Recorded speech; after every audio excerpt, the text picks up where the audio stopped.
Boa noite a todos, que o Mestre Jesus nos abençoe e nos conceda a sua paz. Antes de mais nada, gostaríamos de expressar a nossa alegria e até a nossa emoção por estarmos retornando ao trabalho na divulgação da doutrina espírita, muito embora, nas circunstâncias atuais, ainda de forma virtual, mas vai passar. Falar a Jesus de nossa gratidão por esse momento e rogar o seu amparo, a sua proteção, bem como a assistência espiritual através dos nossos guias e mentores, irmãos abnegados que nos intuem e nos inspiram. O tema proposto pelo Departamento de Divulgação Doutrinária, o Centro Espírita e a Comunidade, trouxe-nos muitas lembranças ligadas aos primeiros passos do Grupo Espírita de Petrolina, nosso querido GESP, onde fomos acolhida em sua primeira reunião pública por aqueles que iniciaram esse trabalho no plano físico com apoio dos abnegados benfeitores nas esferas espirituais. Quanto aos companheiros de jornada terrena, alguns já retornaram à pátria espiritual. Alguns, por motivos diversos, tomaram rumos diferentes. Enfim, nós outros nos somamos a poucos que ainda hoje trilhamos as mesmas estradas e com acertos, encontros e desencontros, vamos seguindo, buscando novas conquistas com vistas ao nosso processo evolutivo e onde tantos outros foram agregados ao longo dessa caminhada. Para início da nossa reflexão, vamos ler uma mensagem intitulada O Centro Espírita, ditada pelo Espírito Emmanuel, através do nosso querido Chico Xavier, numa reunião pública ocorrida no Centro Luiz Gonzaga, em Pedro Leopoldo, na noite de 14 de abril de 1950, onde o autor espiritual vai nos dizer que o Centro Espírita, o Centro de Espiritismo Evangélico, por mais humilde, é sempre santuário de renovação mental em direção à vida superior. Herculano Pires vem nos dizer que quanto mais simples é o centro em bens materiais, maior a sua riqueza em bens espirituais. E Chico tem uma fala que diz que quando se aumenta as paredes de um centro espírita, o amor diminui. Mas voltemos à mensagem. Nenhum de nós que serve a uma instituição dessa natureza, mesmo que seja com a simples presença, deve esquecer a dignidade do encargo recebido e a elevação do sacerdócio que nos cabe. Toda tarefa é importante. Nesse sentido, é sempre lastimável duvidar da essência divina da nossa tarefa. O ensejo de conhecer, iluminar, contribuir, criar e auxiliar o que uma organização nesses moldes nos faculta, procede invariavelmente de algum ato de amor ou de alguma sementeira de simpatia que nosso espírito, ainda não burilado, deixou à distância no pretérito escuro que até agora não resgatamos de tudo. Um centro espírita, continua Herculano Pires, é uma escola onde podemos aprender e ensinar, plantar o bem e recolher-lhe as graças, aprimorar-nos e aperfeiçoar os outros na senda eterna. Um leque de oportunidade em prol da nossa evolução, né? Quando se abre as portas de um templo espírita cristão, ou um santuário doméstico dedicado ao culto do Evangelho, uma luz divina acende-se nas trevas da ignorância humana e, através de raios benfazejos desse astro de fraternidade e conhecimento que brilha para o bem da comunidade, os homens que dele se avizinham, ainda que não desejem, caminham sem perceber para a vida melhor. Esse trecho de Emmanuel, por si só, já nos oportuniza reflexões importantes e nos remeteu ao início de nossas atividades no Grupo Espírita de Petrolina, o nosso querido GESP. Mas o texto sugerido para a nossa explanação está na obra O Centro Espírita, de José Herculano Pires, na página intitulada O Centro e a Comunidade. O que é uma comunidade? Basicamente, um grupo de pessoas que compartilham algo em comum. No nosso lar, não na obra de André Luiz, mas sim o nosso lar terreno. Onde vamos descobrir que viver bem com as pessoas significa, antes de tudo, respeitar os direitos do outro. Aquela regra clássica: meu direito termina onde começa o direito do outro. Somos seres gregários e precisamos uns dos outros para evoluir. Como nos coloca Herculano Pires, nenhum centro espírita surge arbitrariamente. Ele é sempre o produto espontâneo de uma comunidade espírita, ou seja, um grupo de pessoas que compartilham algo em comum. E esse grupo se formou num bairro, numa vila, numa cidade, enfim. Essa comunidade é sempre formada por espíritas ou simpatizantes da doutrina. Pode também ser formada por membros de correntes espiritualistas das mais diversas, ou aqueles religiosos indecisos ou insatisfeitos com as seitas que se filiaram ou que pertencem por tradição familiar. Mas há algo em comum entre eles, que é o interesse pelo espiritismo, que não é instrumento de conversões, mas também não pode ser instrumento de dissensões. Não quer impor-se aos outros, mas ajudar e esclarecer a toda criatura que o procura. Bom seria se ingressássemos em suas fileiras apenas por amor. Mas, como sabemos e temos informações de que a maioria das pessoas que nele adentram, chegam através da dor. E a regra de comportamento espírita deve ser a de Jesus: sermos mansos como as pombas, prudentes como as serpentes. Mas temos de estar vigilantes para não cairmos no campo da hipocrisia, no fingimento de uma bondade que nós ainda não conquistamos, que nós ainda não possuímos. Por mais humilde e simples que seja, o centro espírita deve ser, antes de mais nada, fonte de consolações. É importantíssimo o acolhimento. E esse acolhimento, com certeza, ele fica registrado naquele visitante que se transformou em trabalhador voluntário. E é extremamente gratificante quando, oportunamente, ele dá esse testemunho.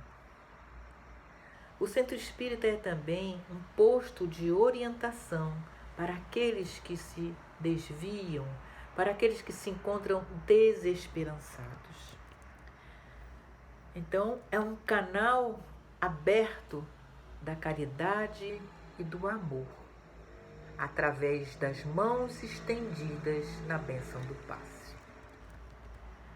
Aqueles que buscam a paz e a esperança encontram no Centro Espírita a compreensão que pacifica o espírito e a razão que justifica a fé.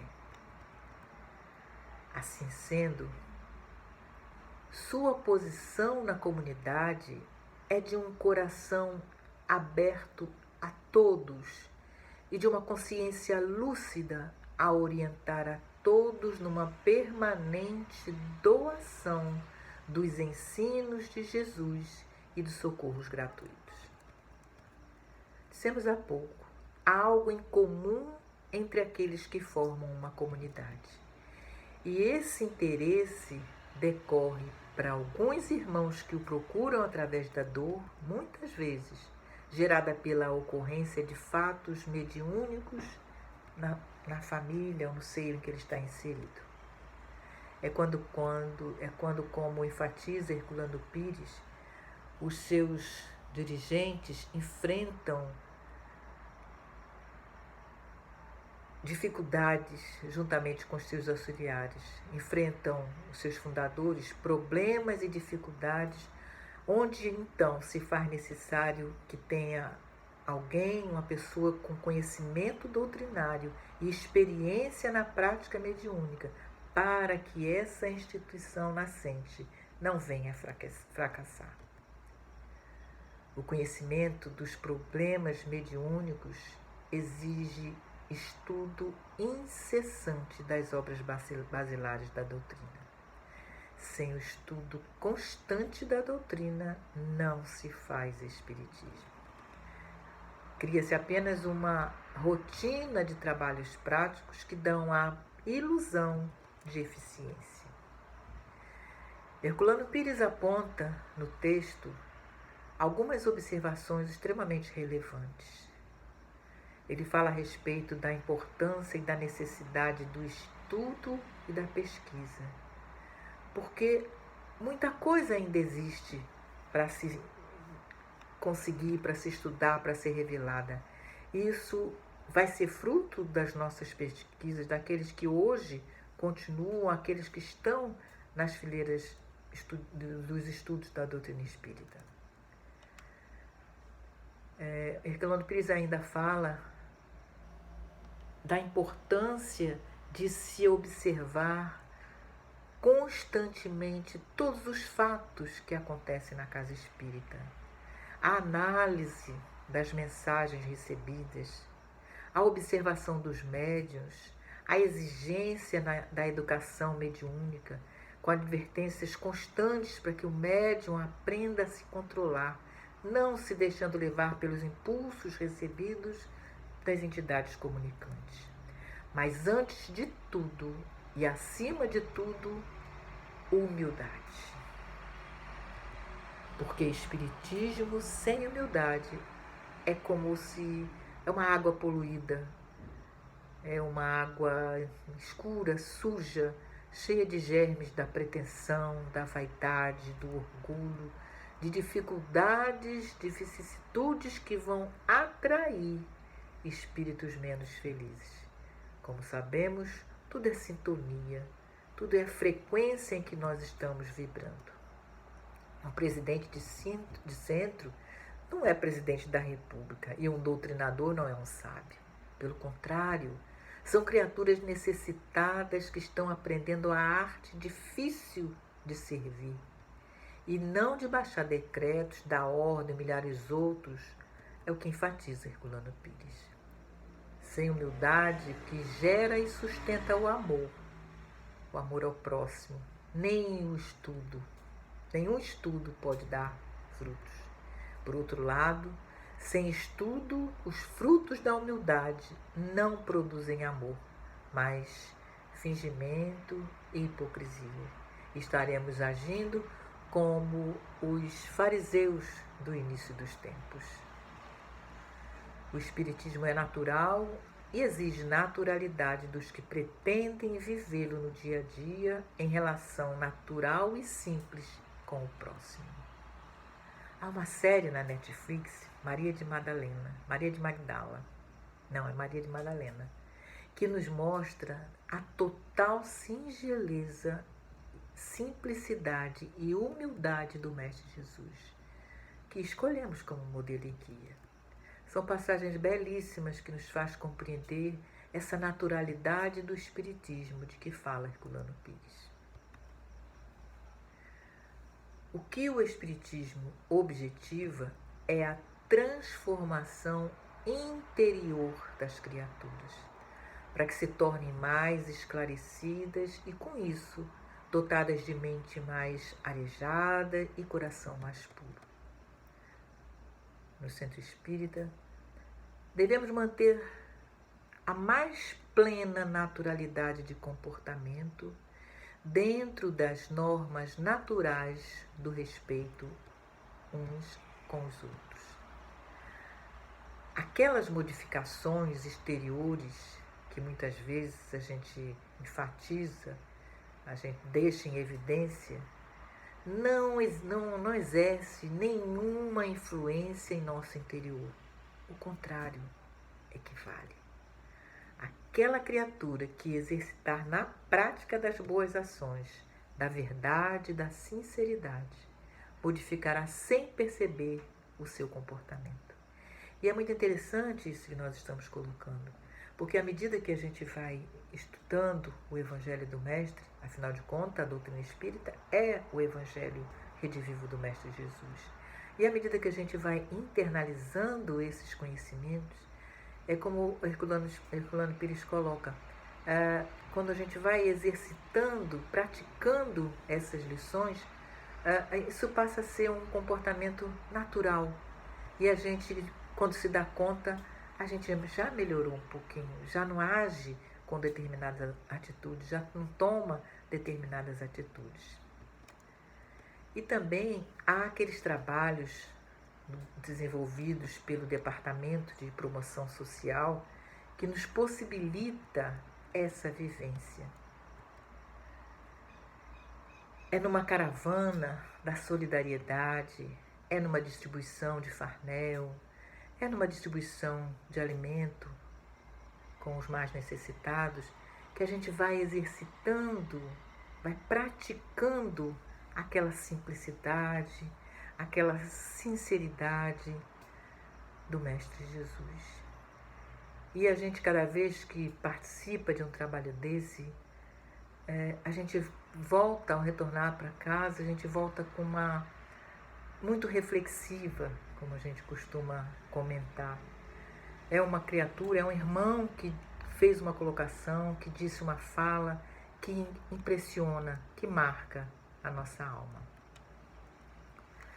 Então, o Centro Espírita, ele não é uma igreja parada no tempo. Ele funciona como lar, como escola, como oficina de trabalho, como hospital, enfim. Ele é dinâmico e visa sempre o carinho, o afeto, o estudo, sempre procurando colocar o Espiritismo, a doutrina, ao alcance dos seus frequentadores e respondendo às dúvidas e observações das mais diversas. Precisamos acolher aquele que adentra a casa espírita com muita fraternidade, respeito e atenção.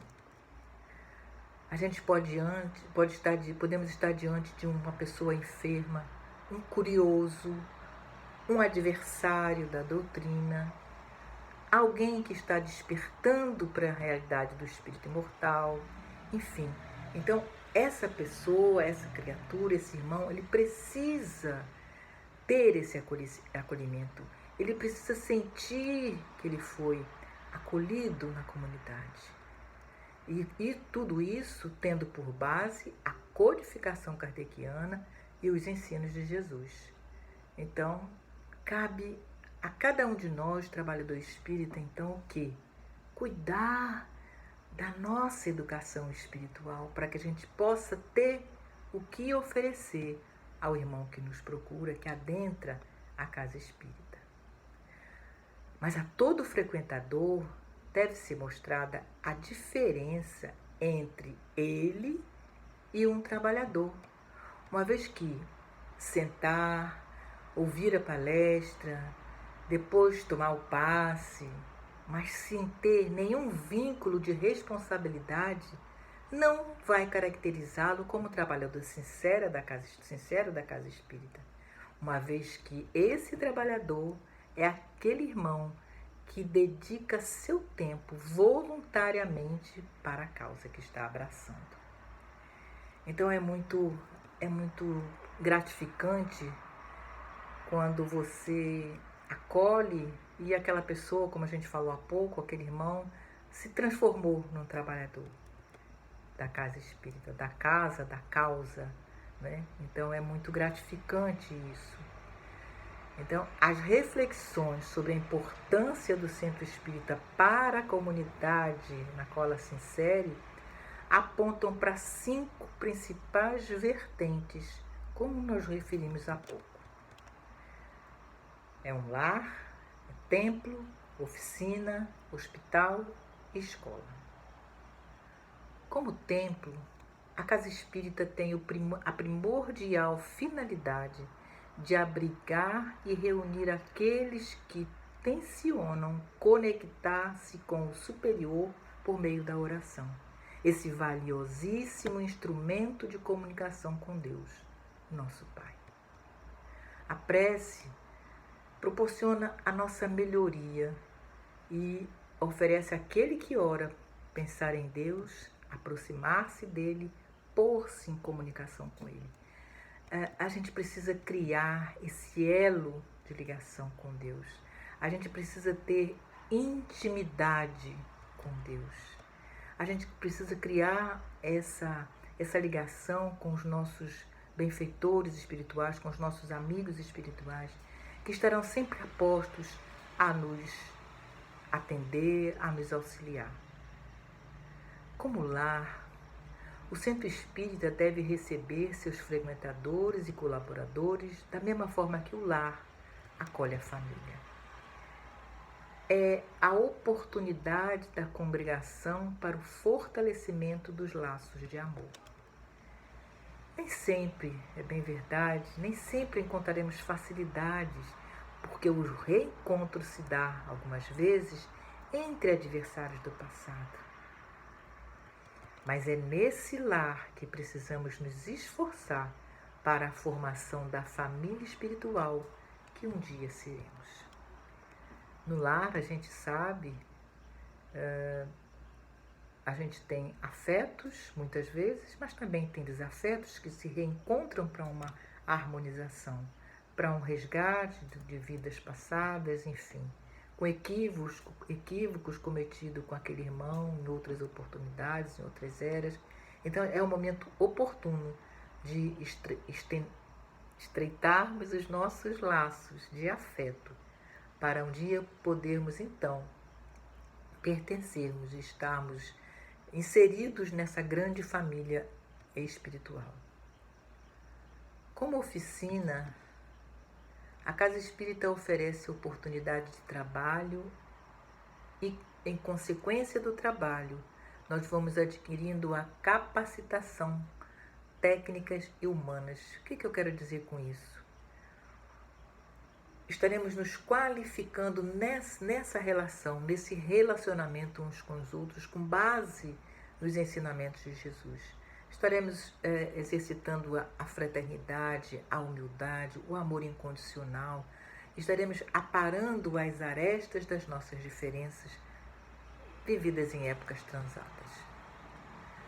Pelo serviço, nós somos capazes de desenvolver potencialidades e realizar feitos que serão creditados como mérito em nossa contabilidade espiritual, muito embora devamos trabalhar em benefício do próximo desinteressadamente, como nos ensina Jesus. A Casa Espírita como hospital. Algumas vezes a gente ouve no meio espírita, na Terra todos somos doentes da alma. Sim, se assim não fosse, estaríamos em planetas mais evoluídos, né? Com entidades, com amigos, com irmãos tão evoluídos quanto nós. Mas hoje o que nos cabe, a condição que nós temos é sim de viver num planeta de provas e expiações, com vistas a um futuro melhor. A necessidade de corrigenda moral é muito grande. Daí a abençoada oportunidade que Deus nos concede de enfrentarmos até mesmo doenças variadas, para que passemos pelo processo de higienização perispiritual e o que nem sempre entendemos. A enfermidade jamais erra de endereço, ensina Emmanuel. Seja doença física ou doença moral, todos precisamos de cura para conquistar a saúde integral. Então fica enfatizado que realmente somos almas enfermas e estando tendo a melhor das oportunidades de darmos continuidade a esse processo de cura da nossa alma, seja através da convivência familiar, seja através de uma doença física, enfim. Nos enfrentamentos diários é que vamos indo abatendo, resgatando os nossos débitos pretéritos. O Centro Espírita também funciona como hospital na medida em que busca oferecer atendimento aos carentes, sem jamais, naturalmente, competir com a medicina terrena. É o apoio espiritual, o atendimento fraterno, a fluidoterapia, a desobsessão, enfim. Na vida, estamos sempre aprendendo e nunca deixaremos de aprender. Como escola de almas, a Casa Espírita é roteiro que esclarece nossas mentes para as realidades espirituais. E isso por meio dos estudos individuais ou de estudos em grupo. Aprendemos nas palestras públicas, temos o estudo sistematizado da doutrina, o ESD, tem o EAD, o estudo aprofundado, temos o MEP, mediunidade, estudo e prática, a evangelização da criança e do jovem, o estudo das obras básicas, da coleção A Vida no Mundo Espiritual, da série psicológica de Joana de Ângelo, enfim. São valiosos instrumentos de aprendizado que o Centro Espírita pode disponibilizar a todos os seus frequentadores. Além disso, temos ainda as atividades sociais desenvolvidas pelo Departamento de Promoção Social, onde o trabalhador tem oportunidade de trabalhar, como dissemos há pouco, o orgulho, o egoísmo, a vaidade, aqueles vícios morais que ainda carregamos em nós. É na caravana da solidariedade, enfatizando o que já dissemos há pouco, é na distribuição dos farnéis, do alimento aos moradores de rua, que vamos vivenciando esse aprendizado. A caravana da solidariedade, ela nos dá muito aprendizado, porque ali a gente está pedindo para o outro e muitas vezes a gente recebe o não de forma muito cruel, mas é ali o momento de trabalhar a nossa vaidade, o nosso egoísmo, o nosso orgulho. A Federação Espírita Brasileira, no cumprimento da sua missão de promover o estudo, a prática e a divulgação do Espiritismo, oferece todo o material para a implantação de estudos e prática às instituições que assim o desejarem. Então, dessa forma, podemos observar e concluir então que o Centro Espírita é um ponto de luz na comunidade em que se insere e para o qual deve exercer a caridade material quando necessária e possível, a caridade moral e espiritual. Com a legenda "Fora da caridade não há salvação", o Centro Espírita é um núcleo onde a mensagem de Jesus revive em sua simplicidade e pureza dos primeiros tempos, nos conclamando ao bem e ao amor ao próximo. Brilhe a vossa luz, disse-nos o Mestre Jesus, que possamos assim ser instrumentos úteis na comunidade em que estamos inseridos. Às vezes a gente pensa que não tem nada a oferecer, que ainda tem tão pouco conhecimento, mas com certeza ouvir é uma caridade. Atenção,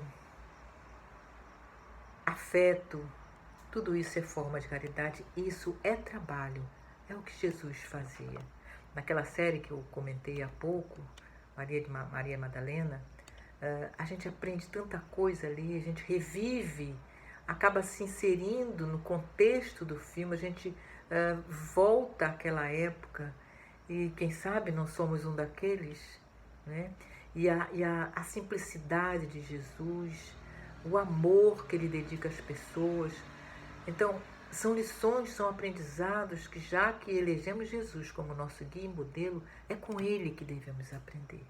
Então, que possamos realmente fazer brilhar essa luz, possamos internalizar de vez por uma vez por toda esses ensinamentos do Mestre Jesus e sermos, sim, colaboradores na obra do Cristo. Vamos elevar o nosso pensamento a Deus, agradecendo por esse momento, agradecendo, sobretudo, por essa doutrina tão esclarecedora, que nos convida à reflexão, que nos convida a caminhar lado a lado com os nossos irmãos, tendo por base os ensinamentos de Jesus. Que Ele possa nos abençoar, nos fortalecer, iluminando a nossa consciência, para que sejamos um dia aquilo que Ele espera de cada um de nós. Que assim seja. Agradecemos por mais essa oportunidade ao Departamento de Divulgação Doutrinária e que possamos estarmos juntos oportunamente, divulgando os ensinamentos de Jesus à luz da doutrina dos Espíritos. Muita paz a todos.